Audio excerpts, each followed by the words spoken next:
بسم اللہ الرحمن الرحیم۔ محرم اسلامی سال کا اول مہینہ۔ ماہ محرم الحرام اسلامی سال کا پہلا مہینہ ہے جو اپنی برکات و فضائل میں اپنی مثال آپ ہے۔ اس مہینے کی تاریخی حیثیت تو اپنی جگہ مسلم ہے، لیکن اس کی حرمت اور حضرت صلی اللہ علیہ وسلم کے اس مہینے میں خصوصی اعمال اس کی عظمت کو چار چاند لگا دیتے ہیں۔ تاریخ اسلام کے کئی واقعات اسی مہینے میں پیش آئے۔ یہ کہنا بیجا نہ ہوگا کہ تاریخ کے بیشتر اہم اور سبق آموز واقعات اسی مہینے میں رونما ہوئے، لہٰذا جہاں ماہ محرم سال نو کی ابتدا کی نوید دیتا ہے، وہیں ان واقعات و حادثات کی بھی خبر دیتا ہے جن کا یاد رکھنا امت مسلمہ کے لیے ضروری ہے۔ زندہ اقوام کی علامت یہی ہوتی ہے کہ وہ اپنی تاریخ، اسلاف کے کارناموں اور واقعات سے بے خبر نہیں رہتی، تو محرم کا آغاز ہمیں ان تاریخی واقعات سے باخبر ہونے کا موقع فراہم کرتا ہے۔ سن ہجری کی ابتدا مسلمانوں کی باقاعدہ تاریخ کا آغاز حضرت صلی اللہ علیہ وسلم کی ہجرت سے ہوا۔ اس سے قبل مسلمان سن نبوت یا حضرت صلی اللہ علیہ وسلم کے آخری حج وغیرہ سے تاریخ کا حساب کیا کرتے تھے، باقاعدہ سن مقرر نہیں تھا۔ اہل عرب کے ہاں مختلف واقعات مشہور تھے جن کی بنیاد پر تاریخ کا تخمینہ لگاتے تھے، مثلا جنگ بسوس، جنگ داحس، جنگ فجار اور عام الفیل وغیرہ۔ الکامل ابن اثیر میں اس کی تفصیل موجود ہے، اس لیے باضابطہ سن مقرر کرنے کی ضرورت محسوس نہ کی گئی۔ جب حضرت عمر فاروق رضی اللہ تعالیٰ عنہ کا دور خلافت آیا اور فتوحات کا سلسلہ بڑھا، تو عرب کے علاوہ دیگر عجم ممالک میں بھی اسلامی حکومت باقاعدہ طور پر معرض وجود میں آئی، تو انفرادی و اجتماعی اور سرکاری سطح پر اس بات کی ضرورت محسوس کی گئی کہ باقاعدہ طور پر کوئی سن مقرر کیا جائے۔ چنانچہ خلیفہ ثانی حضرت عمر فاروق رضی اللہ تعالیٰ عنہ نے صحابہ کرام سے مشورہ فرمایا اور سن ہجری کا تقرر ہوا، یعنی حضرت صلی اللہ علیہ وسلم کی مدینہ کی طرف ہجرت کے واقعہ کو اسلامی تقویم کی بنیاد بنایا گیا۔ نیز حضرات صحابہ کرام علیہم الرضوان کا اس بات پر بھی اتفاق ہوا کہ سال کی ابتدا ماہ محرم سے کی جائے، چنانچہ محرم ہی سے اسلامی سال کا آغاز ہونے لگا۔ حضرت عمر رضی اللہ تعالیٰ عنہ کا عمل سنت ہے۔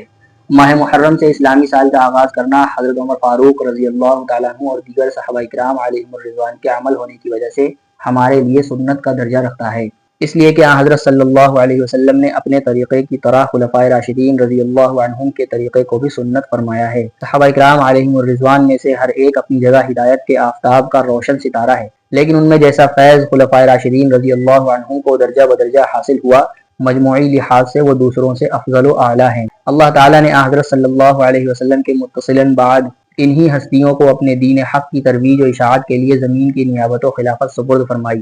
یہی وجہ ہے کہ نبی علیہ السلام نے ان کو معیار حق بتلاتے ہوئے ان کی اتباع کا حکم دیا۔ چنانچہ حضرت عرباض ابن ساریہ رضی اللہ عنہ سے روایت ہے کہ حضور صلی اللہ علیہ وسلم نے فرمایا، فَعَلَيْكُمْ بِسُنَّتِي وَسُنَّتِ الْخُلَفَاءِ الرَّاشِدِينَ الْمَهْدِيِّينَ، میرے اور میرے خلفائے راشدین کی سنت کو لازم پکڑو۔ اس حدیث میں آپ صلی اللہ علیہ وسلم نے اپنی اور خلفائے راشدین رضی اللہ عنہم کی سنت پر عمل کرنا ضروری قرار دیا ہے۔ حضرت عمر رضی اللہ عنہ نے اسلامی سال کی ابتدا کے لیے واقعہ ہجرت کو بنیاد قرار دے کر ماہ محرم سے اس کا آغاز فرمایا ہے، لہذا اس کے مطابق اپنے روزمرہ کے معمولات کا حساب لگانا سنت پر عمل کرنا شمار ہوتا ہے۔ ماہ محرم کے فضائل۔ ماہ محرم اپنی فضیلت و عظمت، حرمت و برکت اور مقام و مرتبے کے لحاظ سے انفرادی خصوصیت کا حامل ہے۔ اسی وجہ سے شریعت محمدیہ علی صاحبہ الصلاۃ والسلام کے ابتدائی دور میں اس کے اعزاز و اکرام میں قتال کو ممنوع قرار دیا گیا۔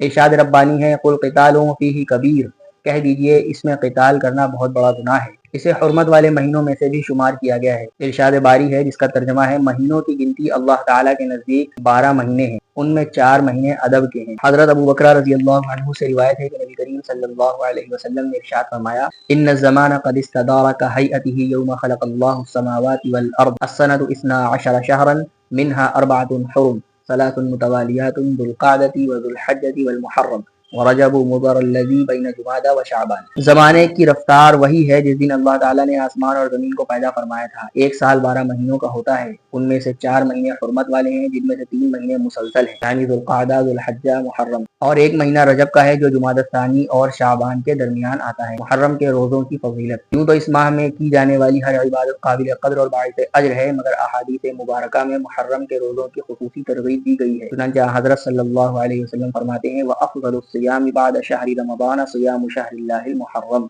رمضان کے روزوں کے بعد سب سے بہترین روزے اللہ کے مہینے محرم کے روزے ہیں۔ حضرت ابن عباس رضی اللہ عنہ سے روایت ہے، قال رسول اللہ صلی اللہ علیہ وسلم، من صام یوما من المحرم فلہ بکل یوم 30 یوما، جو محرم کے ایک دن کا روزہ رکھے اس کو 1 مہینے کے روزوں کا ثواب ملے گا۔ پھر اس ماہ کے تمام ایام میں سے اللہ رب العزت نے یوم عاشوراء کو ایک ممتاز مقام عطا فرمایا ہے۔ یہ دن بہت سے فضائل کا حامل اور نیکیوں کے حصول کا بہترین ذریعہ ہے۔ ارشاد نبوی ہے وصیام یوم عاشوراء احتسب علی اللہ ان یکفر السنۃ التی قبلہ، جو شخص عاشوراء کے دن کا روزہ رکھتا ہے تو اللہ تعالیٰ اس کے گزشتہ سال کے صغیرہ گناہ معاف فرما دیتے ہیں۔ ایک دوسری روایت میں حضرت عبداللہ بن عباس رضی اللہ عنہ کا یہ فرمان ہے ما رأیت النبی صلی اللہ علیہ وسلم یتحرى صیام یوم فضلہ علی غیرہ الا هذا اليوم یوم عاشوراء وهذا الشہر یعنی شہر رمضان۔ حضور اقدس صلی اللہ علیہ وسلم رمضان المبارک کے مہینے اور 10 محرم کے دن روزے رکھنے کا اہتمام فرمایا کرتے تھے۔ اہل ایمان کو یہود کی مخالفت کا حکم دیا گیا ہے اور اس 10ویں محرم کا روزہ چونکہ یہود بھی رکھتے ہیں، اس لیے اب ہمارے لیے حکم یہ ہے کہ 10ویں تاریخ کے ساتھ 9ویں یا 11ویں تاریخ کا روزہ بھی رکھیں تاکہ سنت بھی ادا ہو جائے اور مخالفت یہود کا پہلو بھی نکل آئے، جیسا کہ حضرت عبداللہ بن عباس رضی اللہ عنہ کی روایت میں ہے قال رسول اللہ صلی اللہ علیہ وسلم صوموا یوم عاشوراء وخالفوا فیہ الیہود صوموا قبلہ یوما او بعدہ یوما، تم عاشوراء کا روزہ رکھو اور یہود کی مخالفت کرو اور اس سے ایک دن پہلے یا بعد کا روزہ بھی رکھو۔ عاشوراء کے دن اہل و عیال پر وسعت سے خرچ کرنا۔ 10ویں محرم کے دن اپنی استطاعت کے مطابق حلال آمدنی سے اپنے اہل و عیال پر کھانے پینے میں وسعت کرنا برکت رزق کا ذریعہ اور فقر و فاقے سے نجات کا سبب ہے۔ حضرت جابر رضی اللہ عنہ سے روایت ہے کہ آپ علیہ السلام نے فرمایا من وسع علی نفسه واہلہ یوم عاشوراء وسع اللہ علیہ سائر سنتہ، جو آدمی اپنے آپ پر اور اپنے گھر والوں پر عاشوراء کے دن کھانے پینے میں وسعت کرے گا اللہ تعالیٰ اس پر پورے سال وسعت فرمائیں گے۔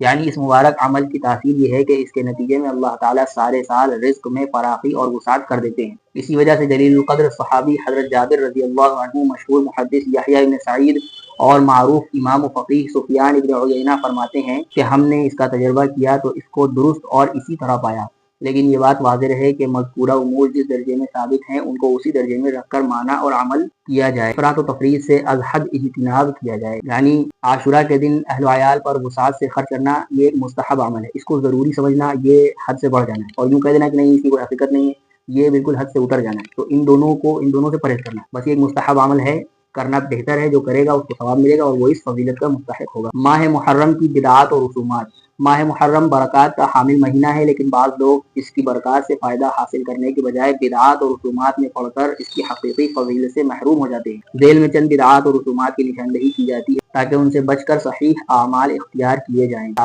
تعزیہ کرنا ناجائز ہے، کیونکہ قرآن مجید میں ارشاد باری ہے اتعبدون ما تنحتون، کیا تم ایسی چیزوں کی عبادت کرتے ہو جس کو خود ہی تم نے تراشا اور بنایا ہے۔ ظاہر ہے کہ تعزیہ انسان اپنے ہاتھ سے تراش کر بناتا ہے، پھر منت مانی جاتی ہے اور اس سے مرادیں مانی جاتی ہیں، اس کے سامنے اولاد وغیرہ کی صحت کی دعائیں کی جاتی ہیں، اس کو سجدہ کیا جاتا ہے، اس کی زیارت کو زیارت امام حسین سمجھا جاتا ہے۔ یہ سب باتیں روح ایمان اور تعلیم اسلام کے اعتبار سے ناجائز ہیں۔ مجالس۔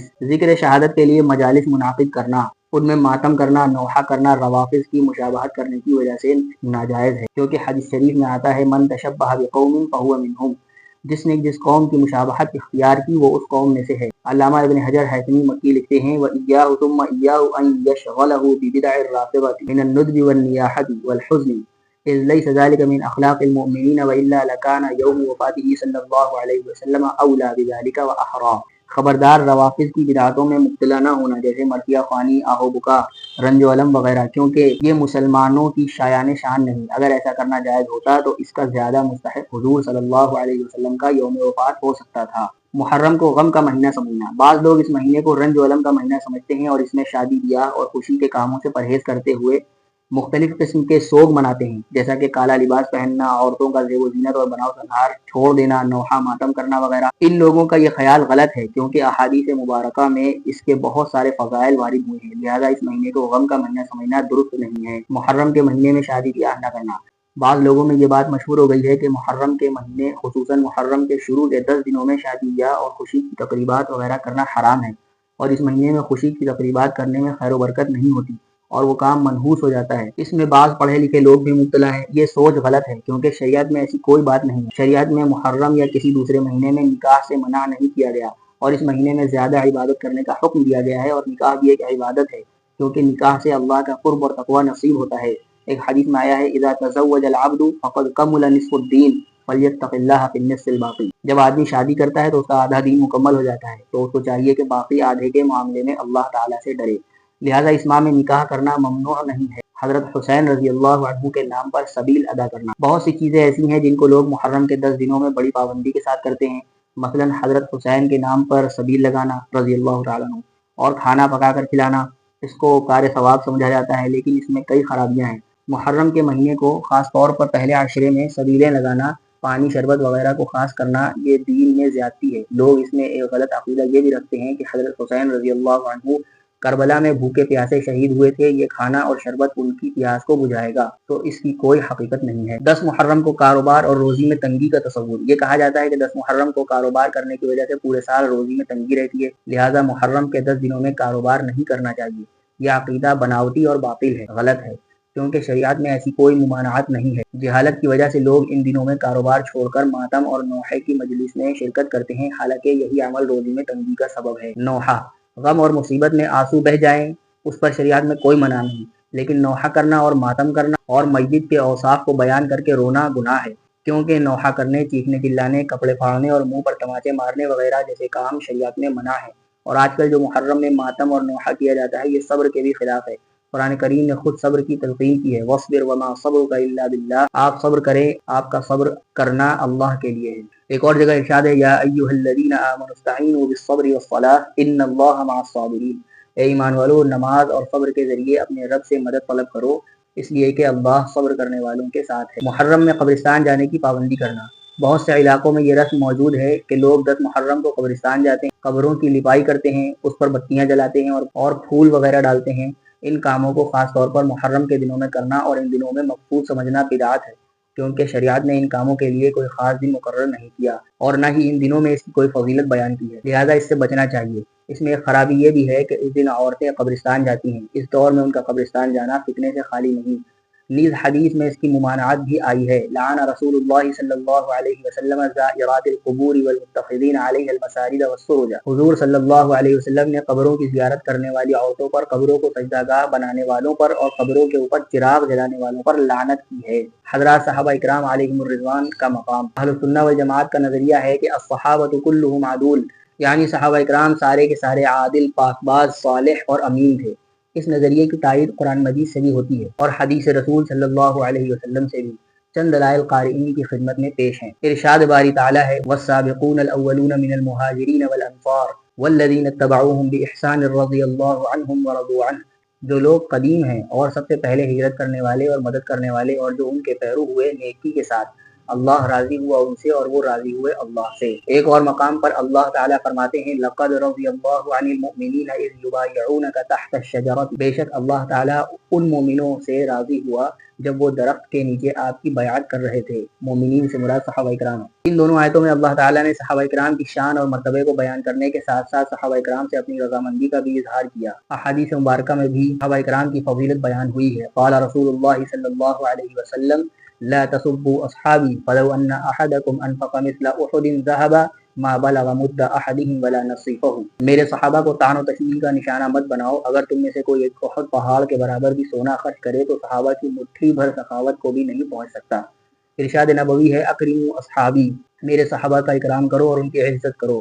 قرآن و سنت کے ان واضح ارشادات سے ثابت ہوتا ہے کہ حضرات صحابہ اکرام معیار حق ہیں، اللہ تعالیٰ کی رضامندی کا پروانہ لیے ہوئے ہیں اور امت مسلمہ کے لیے ہدایت کے روشن ستارے ہیں۔ ان پر طعن و تشنیع کرنا اور ان کے خلاف کسی قسم کی بدزبانی و بدگمانی کرنا جائز نہیں۔ کاتب وحی سیدنا امیر معاویہ رضی اللہ تعالی عنہ، سیدنا امیر معاویہ رضی اللہ عنہ حدیبیہ کے بعد مشرف باسلام ہوئے۔ ابتدا میں والدین سے اسلام کو پوشیدہ رکھا اور فتح مکہ میں اسلام کا اظہار کیا۔ آپ رضی اللہ عنہ کا رنگ سفید اور قد لمبا تھا اور سر اور داڑھی کے بال سفید تھے۔ اللہ رب العزت نے آپ کو حسن صورت سے نوازا تھا۔ حضرت عمر رضی اللہ عنہ فرمایا کرتے تھے، ھذا کسری العرب، یہ تو عرب کے کسریٰ بادشاہ کا نام ہے۔ آپ رضی اللہ عنہ حضور صلی اللہ علیہ وسلم کے سسرالی رشتہ دار تھے۔ آپ کی ہمشیرہ ام المؤمنین سیدہ ام حبیبہ بنت ابی سفیان رضی اللہ عنہا آپ صلی اللہ علیہ وسلم کی زوجہ مطہرہ تھیں۔ اس لحاظ سے آپ رضی اللہ عنہ حضور صلی اللہ علیہ وسلم کے برادر نسبتی ہوئے۔ اس کے علاوہ آپ کو کاتب وحی ہونے کا بھی شرف حاصل ہے۔ آپ رضی اللہ عنہ کے لیے حضور صلی اللہ علیہ وسلم نے ان مبارک الفاظ میں دعا فرمائی، اللہم علم معاویۃ الکتاب والحساب وقہ العذاب، یا اللہ معاویہ کو حساب کتاب سکھا دے اور برے عذاب سے ان کو محفوظ رکھ۔ حضور صلی اللہ علیہ وسلم نے حضرت معاویہ رضی اللہ عنہ کے علم اور سخاوت کے بارے میں ارشاد فرمایا، ومعاویۃ بن ابی سفیان احلم امتی واجودها، معاویہ ابن ابی سفیان میری امت میں سب سے زیادہ حلیم اور سخی ہیں۔ ایک مرتبہ حضور صلی اللہ علیہ وسلم ام المومنین حضرت ام حبیبہ رضی اللہ عنہ کے پاس تشریف لائے۔ حضرت معاویہ رضی اللہ عنہ کا سر ام حبیبہ کی گود میں تھا۔ آپ رضی اللہ عنہ ان کی جوئیں دیکھ رہی تھیں۔ حضور صلی اللہ علیہ وسلم نے فرمایا کہ کیا تم معاویہ کو چاہتی ہو؟ تو انہوں نے عرض کیا کہ کیوں نہ چاہوں۔ آپ صلی اللہ علیہ وسلم نے ارشاد فرمایا، اللہ اور اللہ کا رسول بھی معاویہ کو چاہتے ہیں۔ حضرت عبداللہ ابن عباس رضی اللہ عنہ سے مروی ہے کہ جبرائیل علیہ السلام نبی اکرم صلی اللہ علیہ وسلم کے پاس آئے اور کہا کہ یا محمد صلی اللہ علیہ وسلم، معاویہ رضی اللہ عنہ سے کام لیجئے کیونکہ وہ خدا کی کتاب پر امین ہیں۔ حضرت عبد الرحمن ابن ابی عمیرہ رضی اللہ عنہ سے مروی ہے کہ حضرت صلی اللہ علیہ وسلم نے فرمایا، اللہم اجعلہ ہادیا مہدیا واہد بہ، اے اللہ معاویہ کو راہ دکھانے والا، ہدایت یافتہ بنا اور اس کے ذریعے لوگوں کو ہدایت دے۔ حضرت امیر معاویہ رضی اللہ عنہ کے بارے میں حضرت علی المرتضیٰ کرم اللہ وجہہ فرماتے ہیں، قتلایا وقتلا معاویہ فی الجنہ، کہ میرے لشکر کے مقتول اور معاویہ رضی اللہ عنہ کے لشکر کے مقتول دونوں جنتی ہیں۔ سیدنا امیر معاویہ رضی اللہ عنہ کے بارے میں امام عبداللہ ابن المبارک سے پوچھا گیا، اے ابو عبد الرحمن، حضرت امیر معاویہ رضی اللہ عنہ افضل ہیں یا عمر ابن عبدالعزیز؟ ابن مبارک رحمہ اللہ نے کہا، خدا کی قسم، وہ غبار جو معاویہ رضی اللہ عنہ کی ناک کے سوراخ میں چلی گئی وہ حضرت عمر ابن عبدالعزیز رضی اللہ عنہ سے افضل ہے۔ نواسۂ رسول سیدنا حضرت حسین رضی اللہ عنہ کے فضائل و مناقب۔ حضرت حسین رضی اللہ عنہ کی فضیلت کے لیے نواسۂ رسول ہونے کی نسبت ہی بہت بڑی ہے۔ نیز حضرت صلی اللہ علیہ وسلم کے کئی ارشادات سے آپ کی قدر و منزلت معلوم ہوتی ہے۔ چند احادیث یہ ہیں۔ حضرت صلی اللہ علیہ وسلم کا ارشاد مبارک ہے، الحسن والحسین ابنایا، من احبہما احبنی ومن احبنی احبہ اللہ ومن احبہ اللہ دخلہ الجنہ۔ حسن اور حسین میرے بیٹے ہیں رضی اللہ عنہما، جس نے ان دونوں سے محبت کی اس نے مجھ سے محبت کی، اور جس نے مجھ سے محبت کی تو اس سے اللہ محبت کرے گا، اور جس سے اللہ محبت کرتا ہے اسے جنت میں داخل کرے گا۔ حضرت ابو سعید خدری رضی اللہ عنہ سے روایت ہے کہ حضرت صلی اللہ علیہ وسلم نے فرمایا، الحسن والحسین سیدا شباب اہل الجنہ، حسن اور حسین رضی اللہ عنہما جنتی نوجوانوں کے سردار ہیں۔ حضرت ابو ہریرہ رضی اللہ عنہ سے روایت ہے کہ ایک مرتبہ رسول اللہ صلی اللہ علیہ وسلم ہمارے پاس تشریف لائے اور آپ کے ساتھ حضرت حسن اور حضرت حسین دونوں تھے رضی اللہ عنہما۔ ایک کندھے پر سوار تھا اور دوسرا دوسرے کندھے پر، اور آپ صلی اللہ علیہ وسلم ایک دفعہ ایک کا بوسہ لیتے اور دوسری دفعہ دوسرے کا۔ حضرت ابو ہریرہ رضی اللہ عنہ کے بارے میں مروی ہے کہ سیدنا حسین رضی اللہ عنہ کسی جنازے پر گئے تو حضرت ابو ہریرہ رضی اللہ عنہ بھی ان کے ساتھ تھے۔ واپسی پر حضرت حسین رضی اللہ عنہ کو کچھ تھکاوٹ محسوس ہوئی تو استراحت فرمانے لگے، آرام فرمانے لگے۔ جب آپ رضی اللہ عنہ لیٹے تو ابو ہریرہ رضی اللہ عنہ آپ کے قدموں سے راستے کا غبار ہٹانے لگے۔ سیدنا حضرت حسین رضی اللہ عنہ کو ایسے بزرگ صحابی کا یہ کام کرتے ندامت ہوئی، اس لیے فرمایا آپ کیوں کر رہے ہیں؟ حضرت ابو ہریرہ رضی اللہ عنہ نے فرمایا، آپ اس بات کو چھوڑیے اور مجھے اپنا کام کرنے دیجیے۔ بخدا آپ کی جو فضیلت مجھے معلوم ہے، اگر دوسروں کو معلوم ہو جائے تو وہ آپ کو کندھوں اور گردنوں پر اٹھائیں۔ ایک روایت میں ہے کہ ایک مرتبہ سیدنا عبداللہ ابن عباس رضی اللہ عنہ نے، جو کہ عمر اور دیگر اوصاف میں سیدنا حسین رضی اللہ عنہ سے بڑھ کر تھے، سیدنا حسین رضی اللہ عنہ کو بڑے احترام کے ساتھ سواری پر سوار کرایا۔ راوی حدیث نے اتنا احترام کرتے دیکھا تو یہ پوچھا کہ یہ کون شخص ہیں؟ فرمایا کہ یہ رسول اللہ صلی اللہ علیہ وسلم کے نواسے حضرت حسین رضی اللہ تعالیٰ عنہ ہیں، اور یہ مجھ پر اللہ تعالیٰ کا بہت بڑا احسان ہوا کہ میں نے ان کو اس احترام کے ساتھ سوار کرایا ہے۔ شہادت حضرت حسین رضی اللہ عنہ۔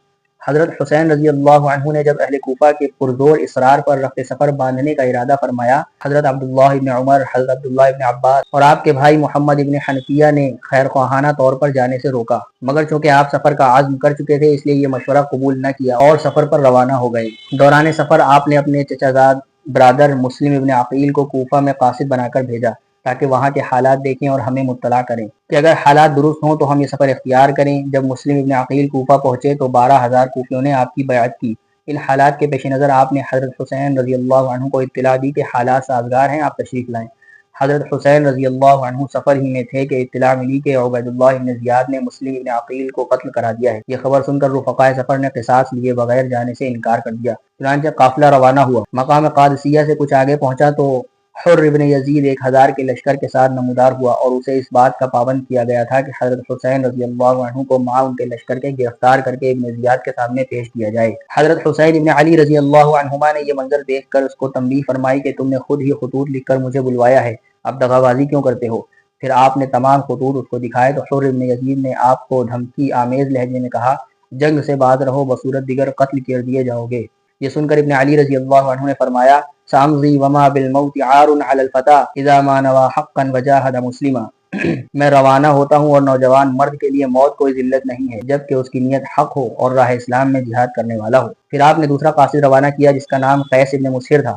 ابن زیاد نے اس کو بھی قتل کروا دیا۔ جب اس بات کی خبر حضرت حسین رضی اللہ عنہ کو ہوئی تو آپ کی آنکھوں سے آنسو جاری ہو گئے۔ بالآخر آپ بہت طویل مسافت طے کر کے 2 محرم 60 ہجری میں میدان کربلا میں پہنچ گئے۔ ادھر ابن زیاد نے عمر ابن سعد کو ایک لشکر کا سپہ سالار بنا کر میدان جنگ کی طرف روانہ کر دیا۔ جب اس کی آپ رضی اللہ عنہ سے ملاقات ہوئی تو آمد مقصد پوچھا تو حضرت حسین رضی اللہ عنہ نے عمر ابن سعد کے سامنے ایک پیشکش کی کہ آپ لوگ میری طرف سے ان 3 چیزوں میں سے ایک چیز کو اختیار کر لیں، یا تو میں اسلام کی سرحدوں میں سے کسی سرحد کی طرف جانا چاہتا ہوں، مجھے جانے دیا جائے تاکہ وہاں حوزہ اسلام کی حفاظت کر سکوں، یا میں مدینہ منورہ کی طرف چلا جاؤں، مجھے واپس جانے دیا جائے۔ نمبر 3 مجھے موقع دیا جائے کہ میں یزید سے اس معاملے میں بالمشافہہ بات کر سکوں۔ عمر ابن سعد نے اس بات کو قبول کیا اور ابن زیاد کو یہ پیشکش لکھ بھیجی، جس کے نتیجے میں ابن زیاد نے حکم بھیجا کہ صرف ایک بات قبول کرتا ہوں کہ حسین بن علی رضی اللہ عنہما اپنے پورے لشکر کے ساتھ ہماری اطاعت کر لیں۔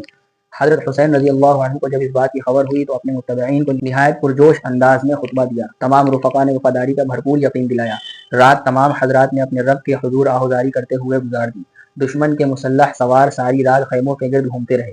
آخر 10 محرم کو فجر کی نماز کے بعد حضرت حسین رضی اللہ عنہ نے اپنے اصحاب کی صفیں قائم کی جن کی کل تعداد 72 تھی۔ میدان کربلا میں عمر ابن سعد اپنے لشکر کے ساتھ حملہ آور ہوا۔ اس طرح باقاعدہ لڑائی شروع ہو گئی۔ دونوں طرف سے ہلاکتیں اور شہادتیں ہوتی رہیں۔ آخرکار دغابازوں کا لشکر حاوی ہوا۔ نتیجتاً حضرت حسین رضی اللہ عنہ کا خیمہ جلا دیا گیا۔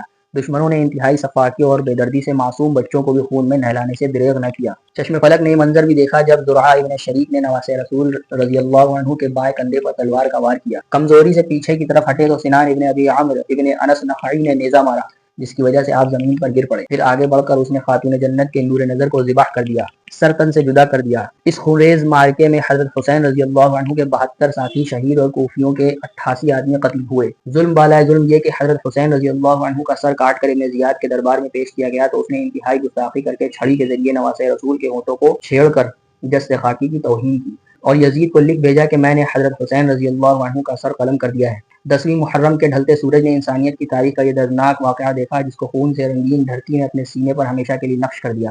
نوجوانان جنت کے سردار اور خانہ نبوت کے چشم و چراغ نے اپنے خون سے شجرہ اسلام کو سیراب کر کے انمٹ داستان رقم کی جو آنے والی نسلوں کے لیے مشعل راہ ہے۔ یزید ابن حضرت امیر معاویہ رضی اللہ عنہ یزید حضرت امیر معاویہ رضی اللہ عنہ کا مقرر کردہ حاکم تھا، چونکہ یزید حکومتی معاملات کو والد صاحب کے ساتھ رہ کر اچھی طرح سمجھ چکا تھا اور معاملاتی زندگی میں تجربات کو خاص دخل ہے، اس لیے حضرت امیر معاویہ رضی اللہ عنہ نے اس کو حاکم بنا دیا۔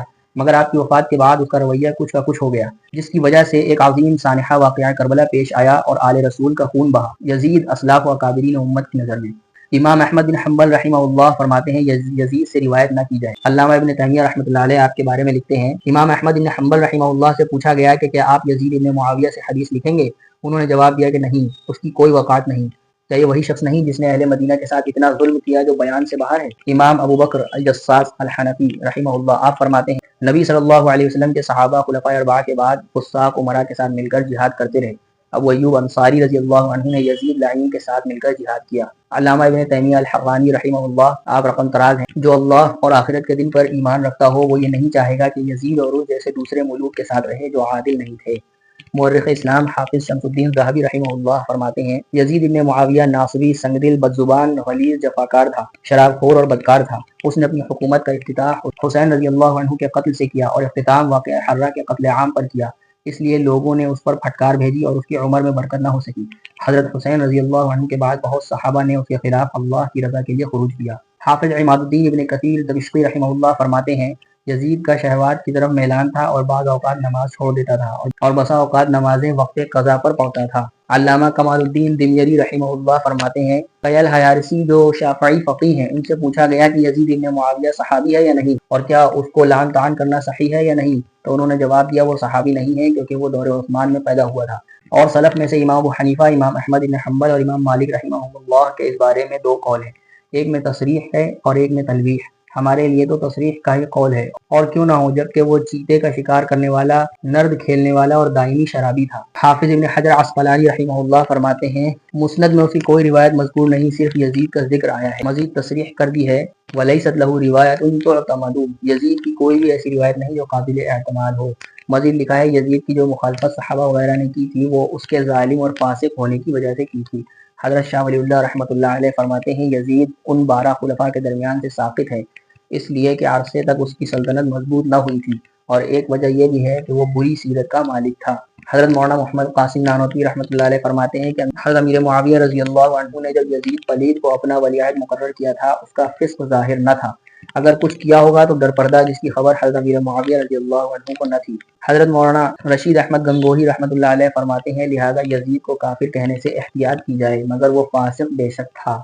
حکیم الامت حضرت مولانا اشرف علی تھانوی رحمۃ اللہ علیہ فرماتے ہیں یزید فاسق تھا اور فاسق کی ولایت مختلف کی ہے۔ حضرت مولانا سید حسین احمد مدنی رحمہ اللہ فرماتے ہیں یزید امیر معاویہ رضی اللہ عنہ کی وفات کے بعد کلم کلا فسق و فجور میں مبتلا ہو چکا تھا۔ محرم الحرام کے اہم واقعات۔ ماہ محرم 7 ہجری میں غزوہ خیبر پیش آیا جس میں مسلمانوں کے مقابلے میں یہود تھے۔ اللہ رب العزت کی مدد و نصرت کے طفیل مسلمانوں کو فتح نصیب ہوئی۔ ماہ محرم 14 ہجری میں جنگ قادسیہ ہوئی۔ 3 دن کی سخت لڑائی کے بعد چوتھے دن امیر لشکر حضرت سعد بن ابی وقاص رضی اللہ عنہ کی قیادت میں مسلمانوں کو فتح نصیب ہوئی۔ ماہ محرم 18 ہجری میں امین الامت ابو عبیدہ ابن الجراح رضی اللہ عنہ نے ہزاروں فرزندان اسلام کے ساتھ جام شہادت نوش فرمایا۔ آپ رضی اللہ عنہ شام و عراق کے علاقوں میں پرچم اسلام کی سربلندی کے لیے مصروف عمل تھے۔ انہی علاقوں میں مہلک وبا طاعون پھیل گئی جس کے نتیجے میں آپ رضی اللہ عنہ کی شہادت ہوئی۔ آپ کی وصیت کے مطابق اردن کے شہر نحل میں آپ کی تدفین ہوئی۔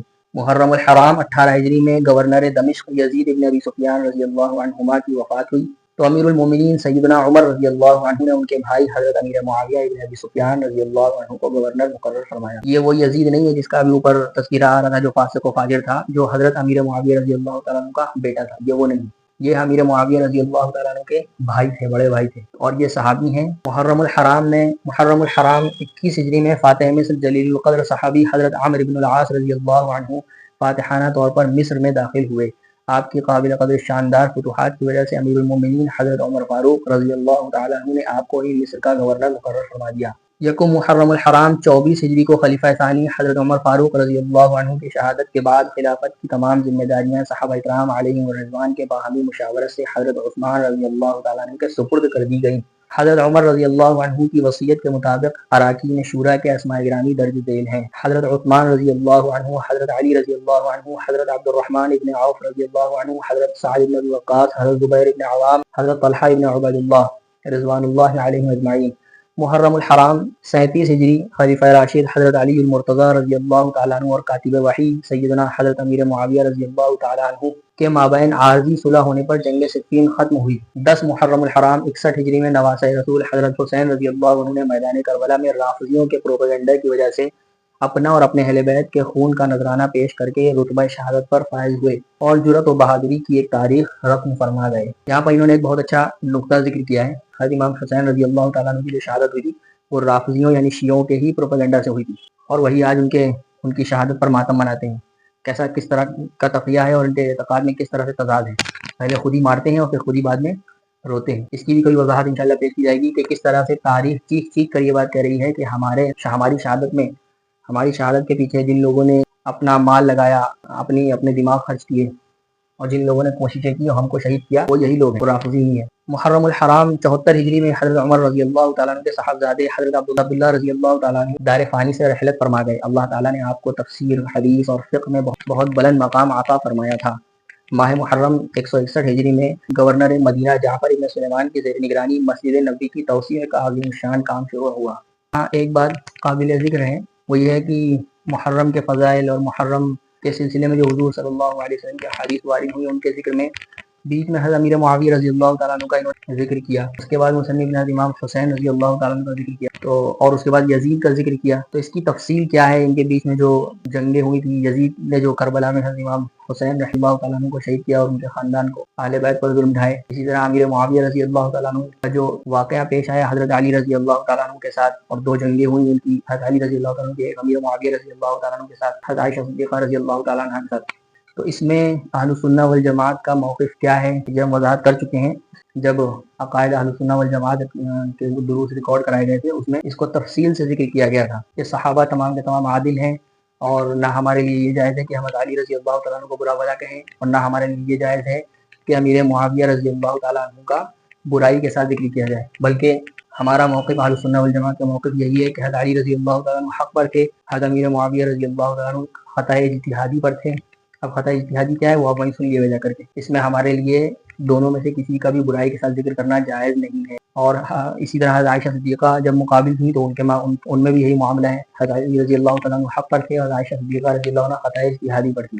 اور معاملہ یزید کا تو وہ بہرحال فاسق تھا، کفر میں اختلاف ہے، فسق میں اتفاق ہے کہ وہ فاسق تھا، اور نہ وہ صحابی ہے نہ وہ تابعی ہے، اور وہ تھا حضرت امیر معاویہ رضی اللہ تعالیٰ عنہ کا بیٹا، اور امیر معاویہ رضی اللہ تعالیٰ عنہ کے دور میں جب تک آپ زندہ رہیں اس وقت تک اس کا فسق ظہور میں نہیں آیا تھا، وہ فاسق تھا یہ بات ظاہر نہیں ہوئی تھی، در پردہ وہ کچھ بھی کرتا وہ پتہ نہیں تھا، لیکن جب امیر معاویہ رضی اللہ تعالیٰ عنہ اس کو حاکم بنا دیا، اس کے بعد جب اس کو حکومت پوری مل گئی تو اس کے فسق کا ظہور ہوا، نمازیں چھوڑ دیتا تھا، شراب کا عادی تھا، اور واقعہ کربلا اس کی حکومت میں پیش آیا، اسی طرح واقعہ حرہ اس کی حکومت پیش آیا وغیرہ وغیرہ۔